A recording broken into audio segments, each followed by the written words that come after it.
Okay, 11 and 12 are absolute value inequalities. So remember with absolute value inequalities, we had to figure out if they were and or because you have to break it up into two inequalities. So remember, less than, so less than is an and problem. And then great or is an or problem. So remember, we kind of tweaked those words to make them what we wanted. Okay, so the first time, you always have to make sure your absolute value is alone. So my x plus 1 is already alone on the left side of my inequality, so I'm good to go. I can start.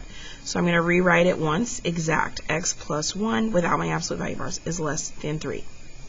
And then the second part, I have x plus 1, the absolute value stays the same, and I flip my symbol, opposite number. So it becomes greater than negative 3. And now I solve them both. So minus 1. I have x is less than 2. Minus 1. And I have x is greater than negative 4. So smaller number always comes first. So I have negative 4. I have positive 2. This is negative infinity. This is positive infinity. And this is an and problem, meaning I want them to overlap. They must overlap for your solution. Okay, so x is less than 2. Well, less goes to the left, and it's not equal to, so you get a parentheses. And x is greater than negative 4. Greater goes to the right, and it's not equal to, so you get a parentheses. Now, because it's an and problem, it's where they're both satisfied. Well, that's where they overlap. So here to here is where your solution is. This does not overlap, so that is not part of the solution. There's no overlapping over here, so that is also not part of your solution. So in interval notation, the farthest left it goes is negative 4 with a parentheses, and the farthest right it goes is 2 with a parentheses. Okay, so same concepts here. Okay, we're going to rewrite it. My absolute value is already by itself, so 2x minus 7 is already alone. I don't have to move anything on the outside of my absolute value bars because it's already alone.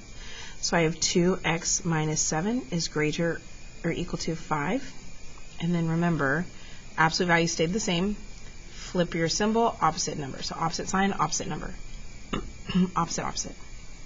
So it's less than or equal to negative 5. And now we solve just again. So plus 7. And I get 2x is greater than or equal to 12. Divide by 2, and I get x is greater than or equal to 6. Okay, so same concept, plus 7. 2x is less than or equal to, that gives me 2. Divide by 2, I get x is less than or equal to 1. So I have to write them least to greatest. 1 is smaller than 6. Okay, this is your negative infinity, this is your positive infinity, and this is an or problem. Or does not matter. They could overlap, they don't have to overlap, it doesn't matter because it's just one or the other. So if x is greater than negative 6, greater goes to the right, and it's equal to, so it gets a square bracket.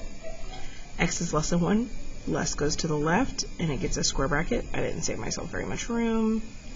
Okay, and remember we go farthest left to right. So farthest left it goes, has an arrow, so it goes to negative infinity to 1 with a square bracket. Infinity always gets a parentheses, and then it has a gap. Remember your union goes where your gap is. Picks back up at 6 with a square bracket and goes to the right forever to infinity.